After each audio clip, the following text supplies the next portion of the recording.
When we were shown round BBH before we started, we went into their office. I'm not kidding you. There were like pyramids of D&AD pencils and Cannes awards. I think the Levi's ad that they did was the most awarded ad ever. And they said, this will be your office. And Ada and I at that stage had one D&AD pencil. And it was like, Jesus Christ. I think the truth is that for the first 2 years at BBH, we really, really struggled. It was a far more process-driven, rigorous kind of agency. Saatchi's was quite free flow, a little bit anarchic. You could get in kind of when you wanted, but Hegarty ran a really tight ship, and he had a thing, processes that liberate creativity. So everything was quite very well structured, and moving from a culture that was very anarchic to one that was very rigorous was quite difficult.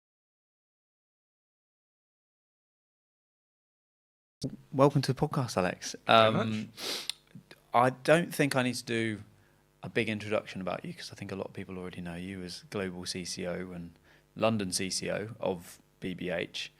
But I was reading this morning on my way here that you whilst you were AMV as their CCO under your leadership, you won 10 Grand Prix and 3 black pencils, which I think is unheard of. So I genuinely am really, really excited to have you here talking to you. So thank you for joining us.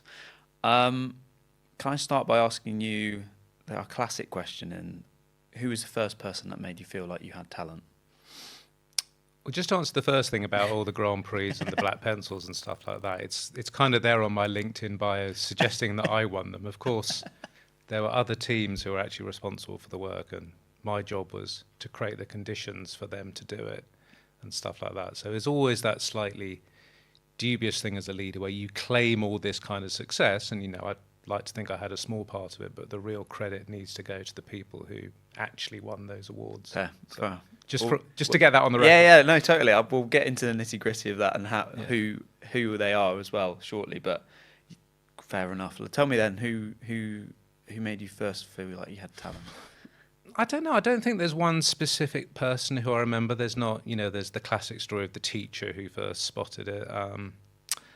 I think my dad was always very supportive, often not explicitly in kind of saying, you've got talent, son, but he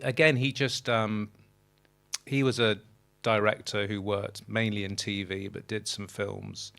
And I just had a house that was full of books and full of films on VHSs back in the day. So he, more than anything, he created an environment where I could soak up loads of stuff like that, and then we'd chat about those things and stuff like that. So I think he kind of unconsciously perhaps steered me into a certain path of a creative kind of life.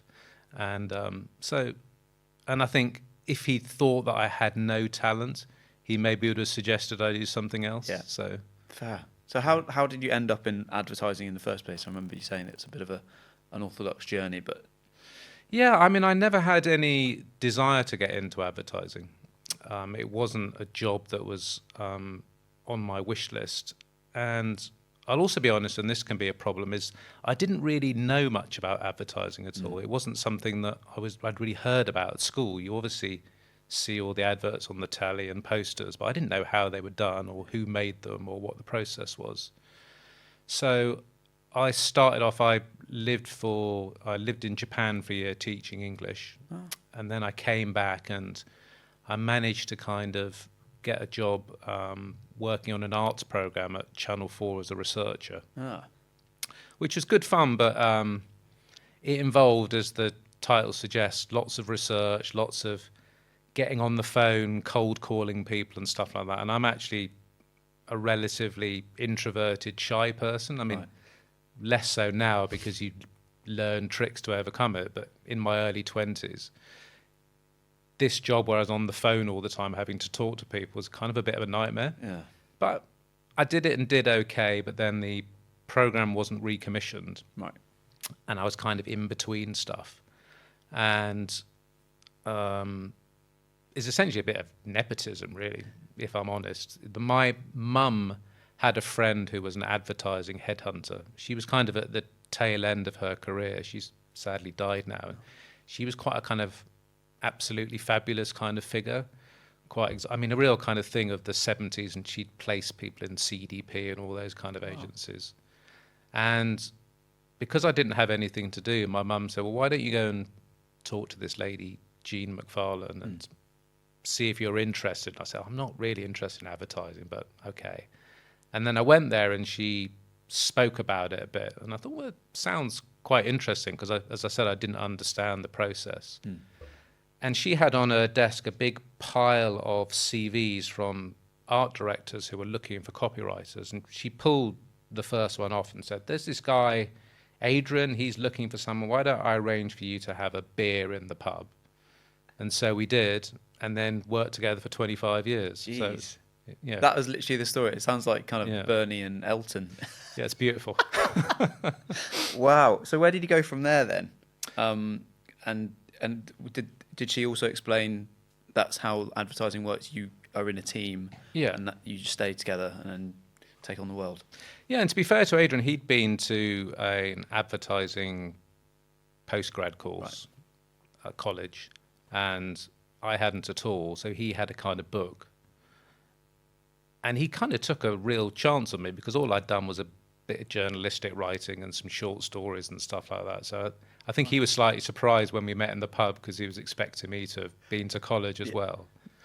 But we kind of sat in my dad's kitchen for about 3 months, put a book together, and then got some placements at a few places and ended up at Saatchi's, where we stayed for, I think, 18 months on placement on 35 quid a week. It was like in the recession and stuff like that, so there was just no jobs. Oof. And then eventually did some work and got our first job there.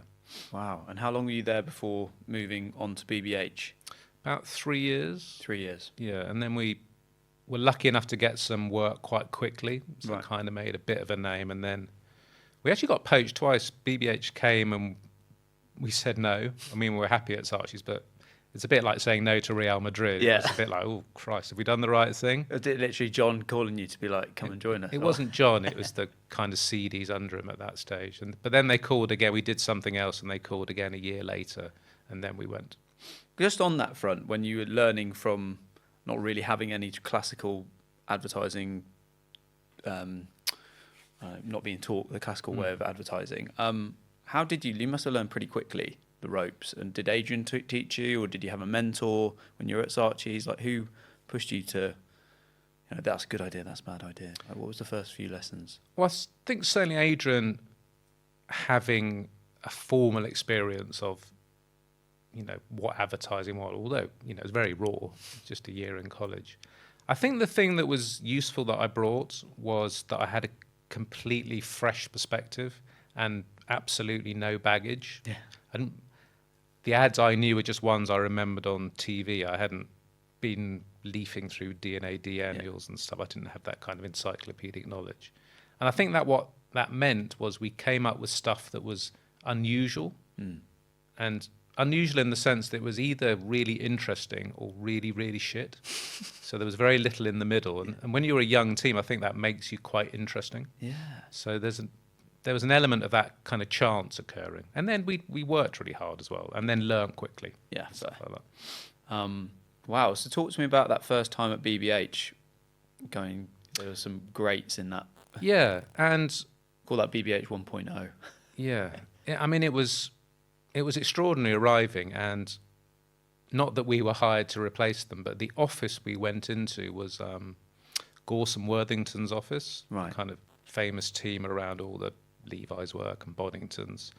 And when we were shown round BBH before we started, we went into their office. I'm not kidding you, there were like pyramids of D&AD pencils and Cannes awards, and I mean, they're one of the most, I think the Levi's ad that they did was the most awarded ad ever. Is it?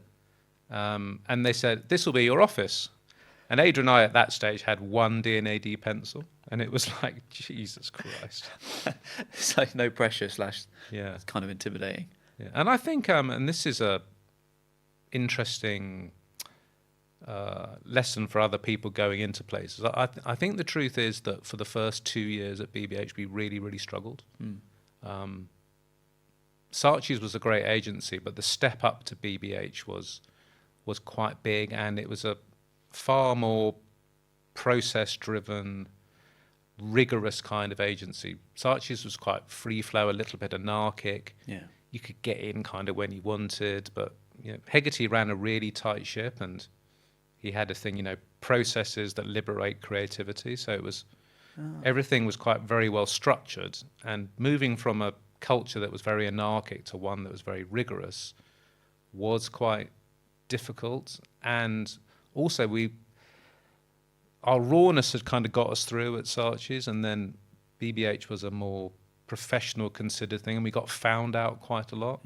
And I think it's a thing for the lesson just for CCOs now. It's like, I'm not sure in today's climate that I would have, or Adrian and I would have survived. Really? I think we may well have been made redundant or kicked out, but they kind of gave us that time. I think they saw some promise in the things, and then after about 2 years or so, we really started to hit our straps and things happened. So, maybe things were more forgiving then. They could see the potential, but I do worry now sometimes that we give up on people very, very quickly. Really? Yeah, sometimes. Okay. It's kind of, I think the economic realities make it harder. I mean, there was more money swilling around. We were essentially a junior team at BBH. They probably thought, well, they're not costing us that much. Let's wait and see what happens. Yeah. Whereas I think sometimes now things are a bit more brutal. Yeah. Wow. So did you have any almost like mentors or cheerleaders when you were in BBH then to help you make that first set of work, and then how you get to that next level? We had more mentors at Saatchi's actually. Ah. So we had there's Bill Gallagher, who's a very famous, brilliant art director. Who's at DDB and Saatchi, and Richard Myers. There's Ed Robinson and Dave Hilliard. We were kind of in their group. They were brilliant to us. But at BBH, there was less mentorship. It was just if you were there, you were just expected to be good. But there were lots of people who came in and gave tips and stuff like that. And Hegarty was still doing the day-to-day creative direction there. And he's a very good creative director, so he would give you very good feedback. Yeah. So you just had to kind of learn quickly. Yeah. And then you could make a mistake once, but you couldn't remake it twice. No. So it's that kind of pressure environment makes you good quickly and makes you grow up and makes you responsible. I want a part of this interview as I'd love to talk about the changes in environment to what it would be like now, because I think there is a slight change now. Yeah. But just before we go on to all of that, how did A&V come around? Because that's a fascinating decade for you, where that's from pure creative to leader in running an agency. So I think I remember that being announced that you joined as you were creative partners, right? You went to A&V. That's right. Yeah. So was it Mr. Abbott that kind of gave you the call up at the time? No, we How did it never come around? got to work with David Abbott. No. He had retired by then, and Peter Suter had taken over, and then he left, and then Paul Brazier was running, and he hired us in as creative partners. And we'd actually had a year in between BBH. We worked at a digital agency called Glue. Yeah, like Glue Isobar? Yeah. Yeah. That was good at the time. And although that experience was quite enjoyable and the people there were very nice, from a work perspective, it didn't really work out. Because weren't they more digital?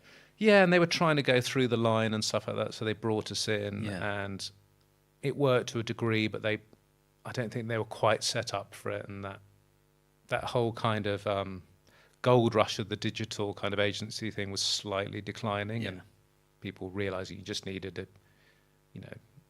more general, holistic experience around all kind of touch points. So we hadn't really made any work for a year, and the tail end of our experience at BBH was some things hadn't gone brilliantly there, which is also interesting. And so we were so hungry when we got to A&V to do work, and we luckily we just went on this run where we just did ad after ad after ad. I think there's a point in your career where you kind of hit the wave, Yeah. and you kind of know what you're doing, and it's an amazing feeling because you kind of think you can crack any brief, and you get that kind of confidence and momentum. So we were in that stage, and I think we just got our head down and did the work, and hopefully tried to be as nice as we could. And then after about 18 months, we were suddenly called for breakfast by the CEO, who kind of said he was thinking of making us ECD. So it was a real shock. Really? Yeah. I want to talk about the wave part. Mm. Because how long were you created before you hit that moment where you were just, and you felt invincible, like, yeah, any brief we're gonna nail. Yeah. We can stand up in front of a client as well. And how long did it take to get to that point? Well, honestly, about 20 years. I mean, there were moments at BBH in our career where I think we went on a bit of a run and we did some work, but to get to that feeling where, as I said, you kind of feel, as you say, invincible. It took that thing where something like clicks in your brain where you just kind of get the structure of things, you get an idea, you understand the importance of execution, and you really understand the importance of surrounding yourself with the very best people and being very explicit in demanding that. Yeah. So yeah, I think maybe it happens sooner for some people, but for us it took quite a long time. Wow. It just feels like you were so always focused on the work, and also what you mentioned about bringing the right people around you. It takes some level of emotional intelligence to know who to do that. Yeah, you kind of know. We worked with a great producer on all those things and stuff like that. You kind of find the best strategists to work with. You get relationships with the best account people who can sell your work. So there's always a bit of luck and serendipity involved in those things as well. Yeah. You need a great client to buy the work, but I don't know, all those things kind of fell into place. And I think in 1 year we did, it was like 4 or 5 million pound ads just back to back. We would just do one, do another, do one, do another. And they were good. They were good, big. Yeah, they were like Guinness ads and nice. National Lottery and Eurostar and Snickers, and it was. I mean, A&V had an amazing roster of clients as well. That helped. Yeah. Wow. So let's go back to when you got promoted to ECD, and that was a bit of a shock, and you were like, oh, wow, okay, what does that mean? Talk me, what was the first year of being promoted to ECD, or first couple of years like? Did anything change? Yeah, very much so, because it wasn't particularly a job that certainly I was looking for. Right. We kind of recognised at A&V that we were doing well. We were in a seniorish position as creative partner where you're kind of seeding and running a few accounts. And you kind of think, I don't know, maybe in a few years we might be deputies or something like that. That was our kind of mindset. And then this thing happened. It's like, Christ. And I think we were only the 4th ECDs in A&V's history as well. Wow. And it was then by far the biggest agency in the UK by like 100 million in billings. So it was a huge responsibility and an amazing department. And as confident as we were at that stage, that having the confidence in our own ability to do work, and then, Christ, we got to lead all these teams. I mean, there were absolute legends there, and still like Tim Riley, who's still there, was there. It's like one of the creatives who I think is one of the very best I've worked with. Think I'm going to be his ECD.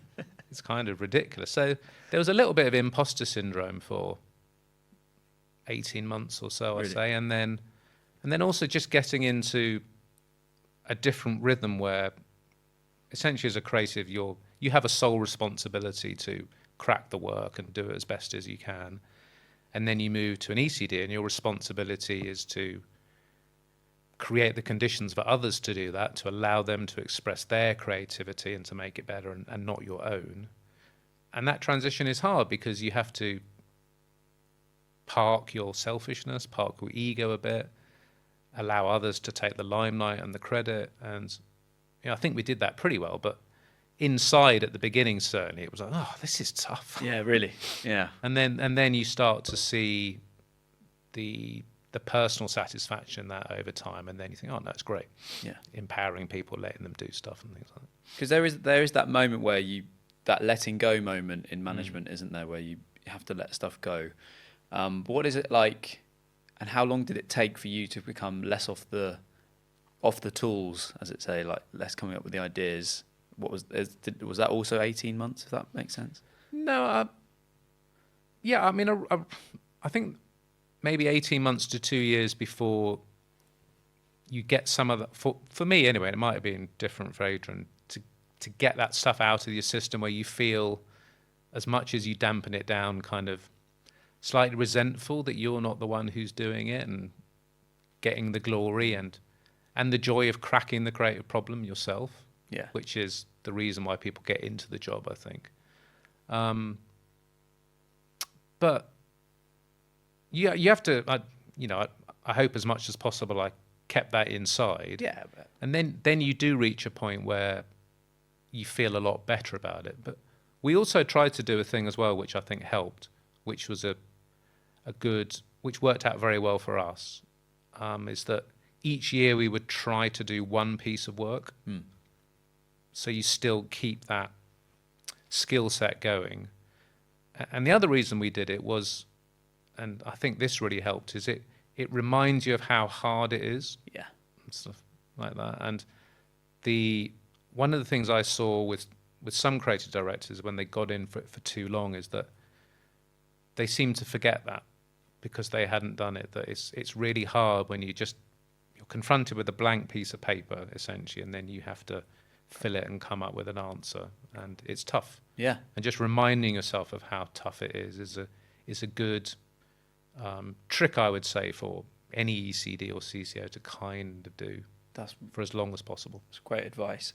So when you took that step up, I want to know, because you were saying at the beginning of your career you had Saatchi's, which is quite free flowing, quite almost, I was going to say nomadic, where you can like rock up at any time, compared to BBH. Did you take a mix of the two in kind of leadership styles and kind of creative cultures and try to build that at A&V, or was A&V more like a BBH? I didn't take much of the anarchic, free-flowing Saatchi's thing to A&V, but I think certainly we tried to blend a bit of the BBH culture with A&V. A&V's culture was far more gentle than BBH's. It's kind of built up. Peter Mead had a lovely saying, when in doubt, be nice. They had a history, I think, right up into the early 2000s. They'd never made anyone redundant. Wow. So there was a real culture of kindness there. I'm not suggesting there wasn't at BBH, but it wasn't to the same. It was a little bit more, well, quite a lot more competitive, rigorous, intense. School of Hard Knocks vibes. Slightly, yeah. And that was a big part of its excellence. So as lovely as A&V was, and in many ways it probably suited my character more as well, but there were elements of that culture where there were a bit of a warm bath. And so just introducing some of that rigor from BBH into that culture to get a little bit more intensity and rigor and, demand for the very best, I think worked pretty well. Wow. So I've got to ask then, how do you make sure that the creative culture is still thriving then? Be quite a big question, I appreciate. I don't know, it's a kind of instinctual thing. So I'm talking about these things here as if there was some master plan that we then enacted. I think a lot of it was just feeling the atmosphere and the thing and thinking, this and it's nice and everyone gets on really well and there's a lovely kind of spirit, but it does need an injection of energy and a bit more discipline and a bit more really, I think, recognizing what the very best work is and showing people where the bar is. So, and that happened gradually over time, and also hiring in new people is also really important because you create an internal competition. Yeah. And the very best creatives look at someone new who's coming in doing well and kind of go, I better start doing that. So you create you create the kind of environment that you want by hiring people in who live it and push it. And then the very best rise to that and match it. And, there were some great creatives at AMV. Do you want to mention any of them? I mean, there are actually too many to mention, and that was the thing. It's like it was the depth of talent there that came through. But I mean, perhaps, I've mentioned Tim Riley. I worked with Nick and Nadia and Toby and Jim, perhaps those ones in particular, because they then helped form the kind of leadership group later on, but they also did some exceptional work. And I mean, they are really generational talents. Yeah, that's amazing. Because they were Black Pencil winning, right? Those guys. Yeah, and responsible for some of the Guinness work and Essity work, and of course that's a big team, but they were right there at the epicenter of it.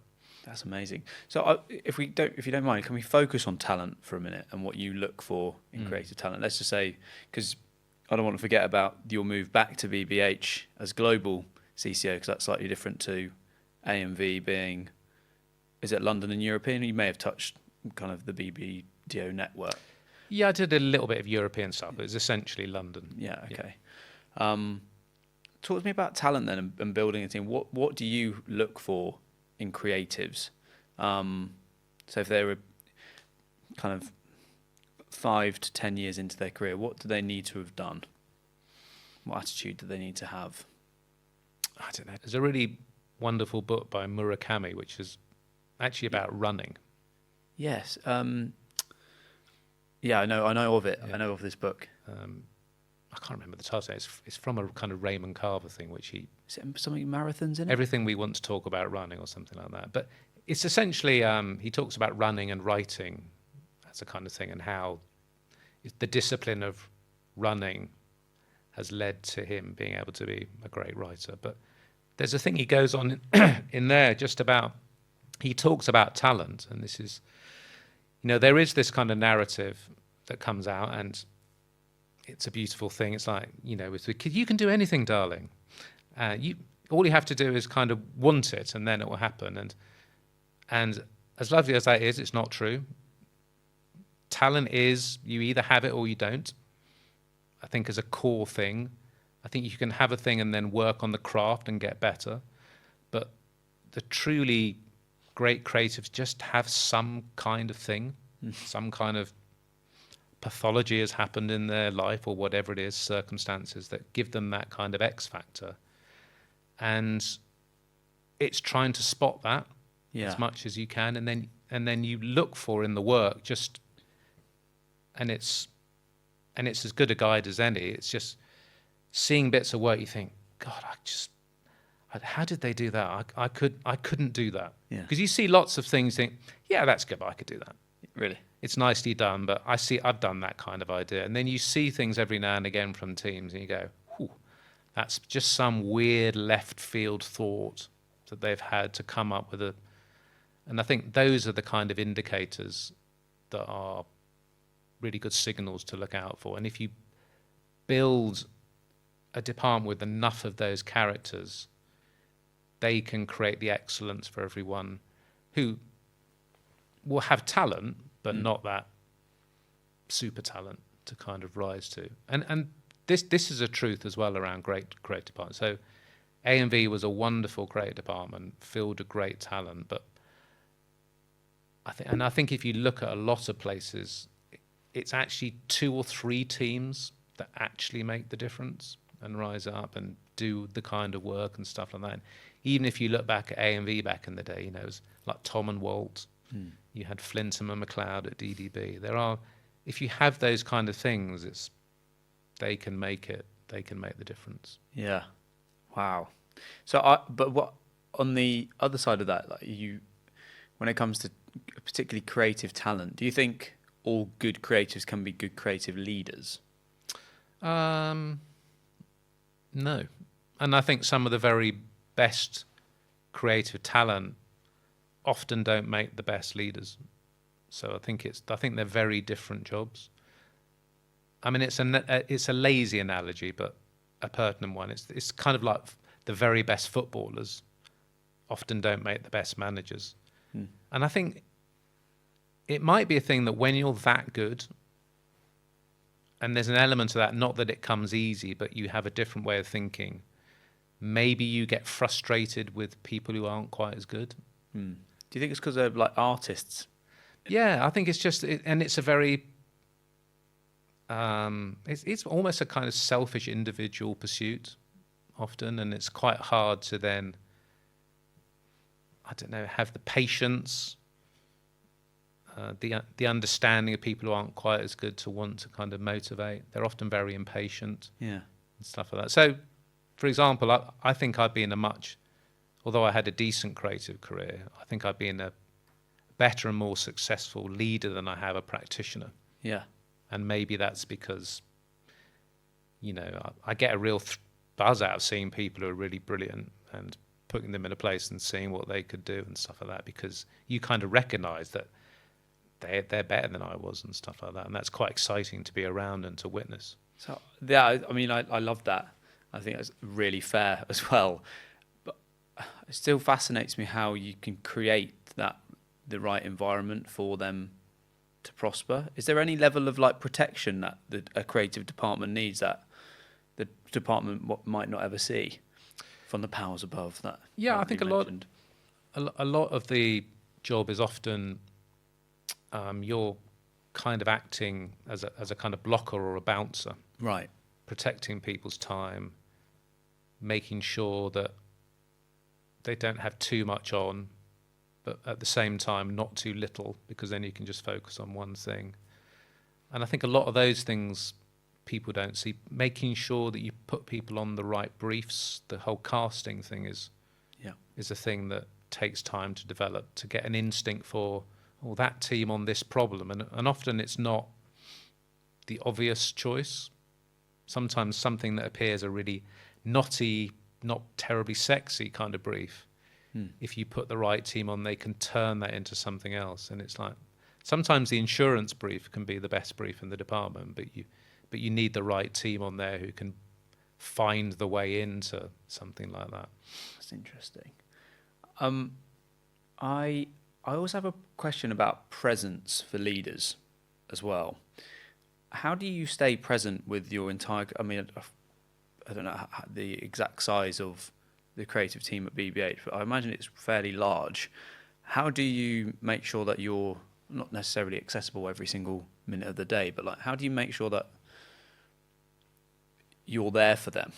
Like, because the reason I ask that is I've spoken to people before who have fantastic CCOs and ECDs, but there's a lack of connection somewhere.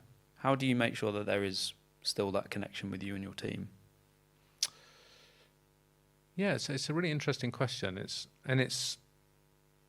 difficult. And the obvious thing is you just have to get out and walk around and be interested and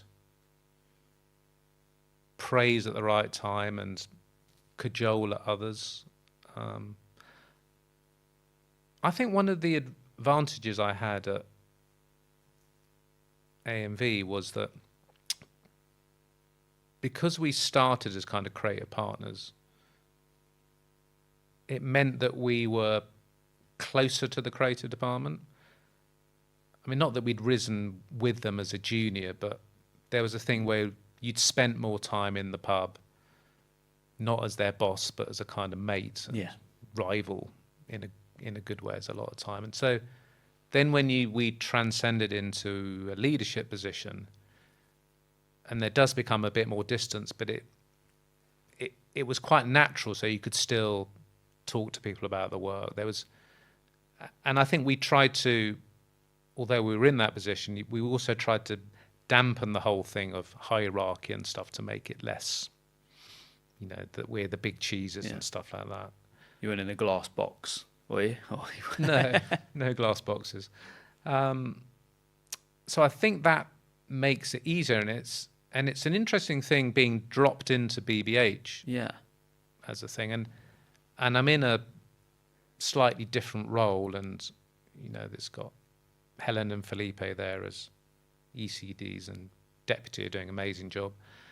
And it has made me think about how difficult it must be for and so I'm at a certain stage of my career, as I said, and this is a slightly different job. But if you were just dropped in as an ECD into a culture of that thing, and then you have to build, it's really hard. I think and actually a lot of the really successful thing is that promoting internally makes it a lot easier.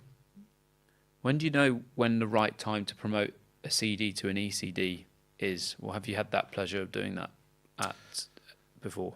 Yeah. And I think the simple question is you don't kind of decide. What happens is that the kind of creative department and agency decide. There's just this kind of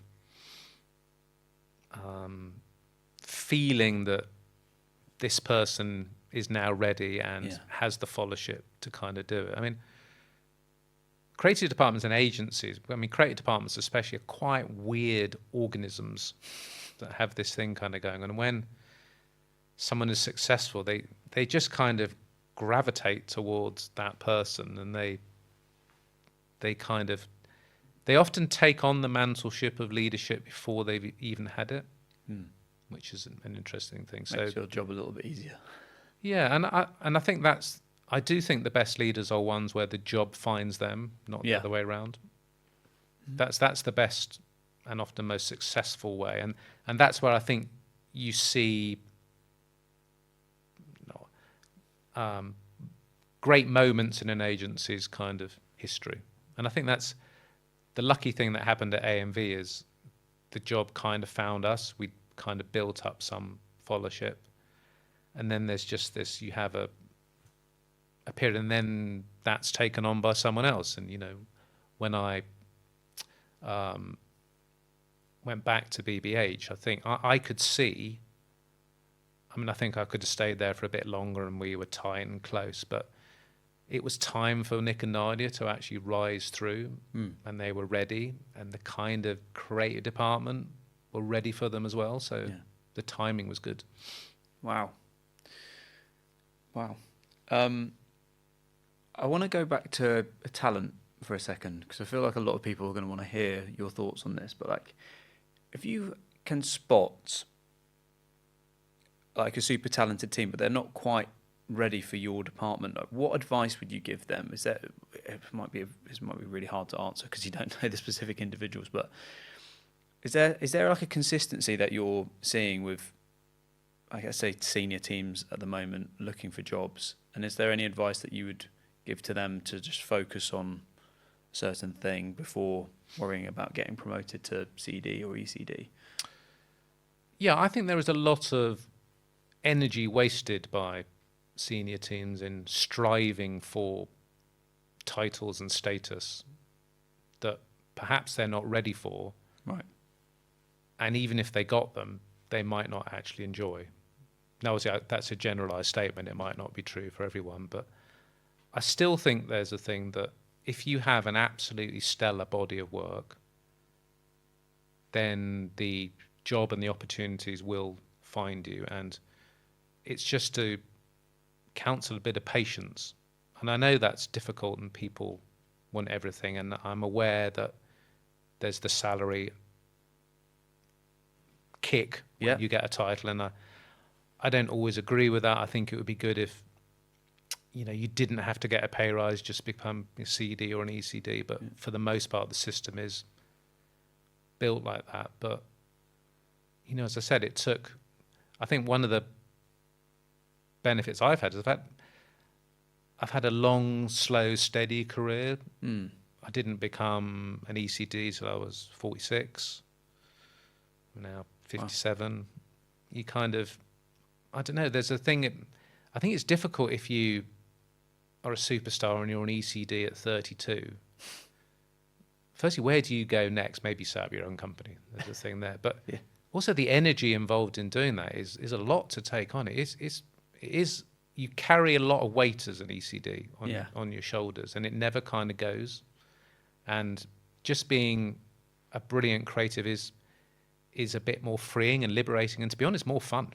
Yeah. So do the bit that's fun for as long as you can, and then I think you'll have the experience, and I don't know, and be ready for a different stage of your career to do it. So I see people walk away from the work. They've done 1 or 2 ads. Right, now I'm ready to be a CD, and then a couple of years I'll be an ECD. And I think when you'll get there, it'll be really hard. Yeah. Because you just won't have that depth of knowledge and experience. And just having seen, one of the things now, and it is that benefit of age and experience, is you see a lot of problems that you've experienced or encountered before. They're not the same, but they kind of are. And so you become less worried about them, and you think, if we stick to the process, we'll get through this. It'll be fine.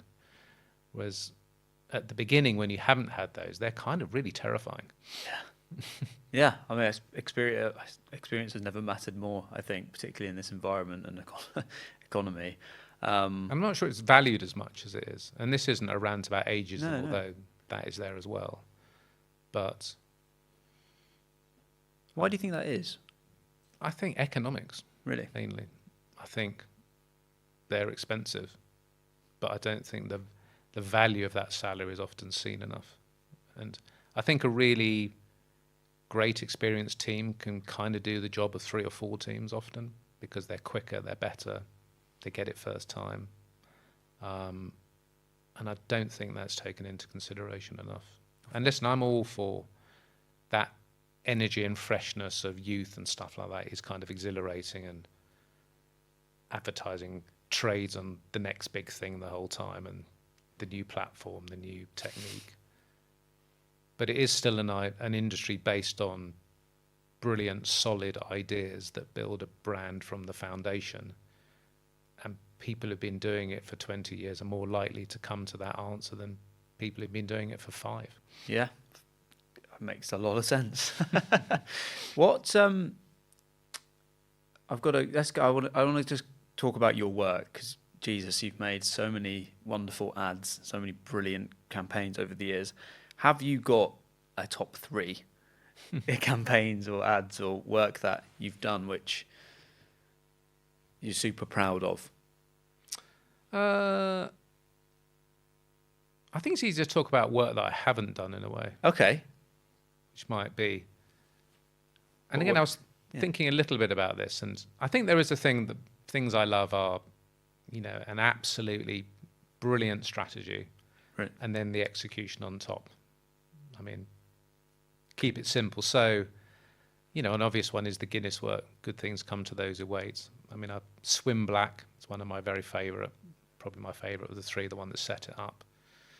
But I was thinking about, there's another measure that I think is useful. So another campaign that I absolutely love is all the Honda work, and especially COG and Hate It and things like that. And one of the reasons, as well as to that kind of thing, seeing a bit of work going, I never would have come up with that. Yeah.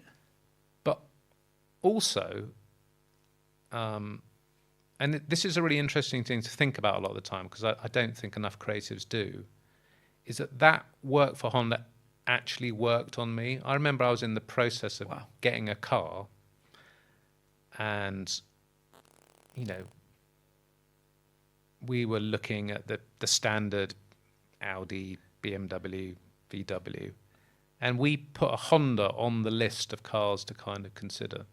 And I think that was the brief that they were doing. It was to have a car that people thought was a bit shitty, without character, and to actually put it out there and say, no, this is really brilliantly engineered. Wow. And then they created a kind of personality for them. So actually having a piece of work that to someone, because you know how it works and you know the tricks, it's often quite hard for things to really work on you. Yeah.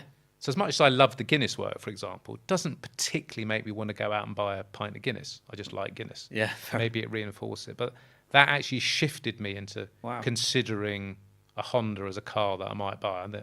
Which one was it? Was it COG, Hands, Illusion? I think just that whole body of work around there, they just kind of suddenly presented themselves in my mind as a kind of brilliantly made premium brand that, actually might be quite a different, interesting choice if I drove a Honda. Might make me more interesting as a person. And you could talk to your advertising friends about it. Yeah. And then, as other bits of work, I always think if you look at the best expression of a particular thing. So like the best manifesto Yeah. ad ever written. So Apple, here's to the crazy ones. Yeah. Best kind of product demo, VW snowplow. Yeah. Best challenger strategy, Avis, we're number 2, we try harder. Those kind of iconic Yeah. kind of pieces of work where, again, they're just almost flawless. Yeah. Wow.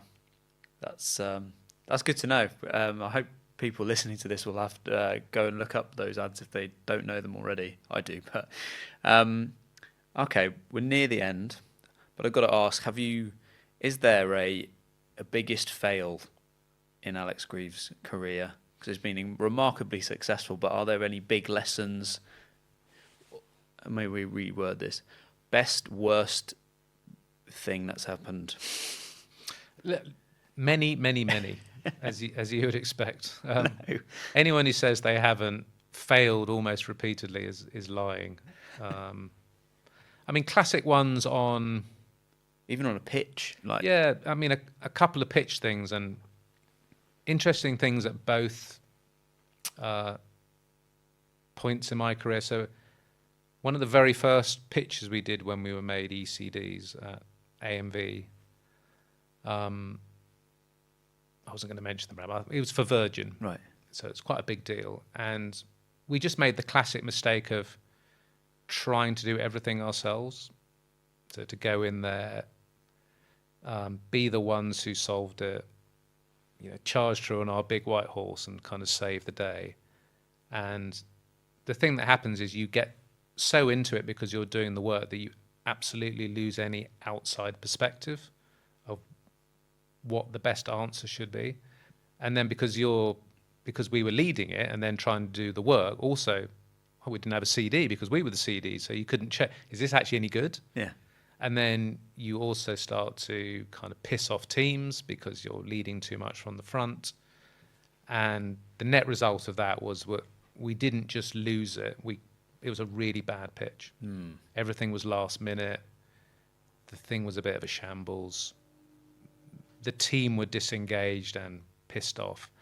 And as a first kind of big project for us to do, Wow. that was quite chasing, and we got quite severe feedback. Really? From the CEO. And the lesson there is, as I said, I think it's fine to make a mistake once, but so there's a very quick reset that we did, kind of going, right, we are never going to try and do the work again. We will sit above, we'll just judge it, we'll just do what we've been doing as CDs. And then I think a few months later we had the Curry's pitch, which was a really big bit of business, and then we won that. Yeah. So there is also a thing, it's fine to fail. Yeah. You have to learn from the thing and then not do it again. Yeah, totally. And the thing that's frustrating as a CD, when you see teams repeatedly making the same mistake, even when you're trying to give feedback. Yeah. And that can be a thing. But then there was another thing later on at AMV, right at the end of our time there, and I won't give the brand in this time. No.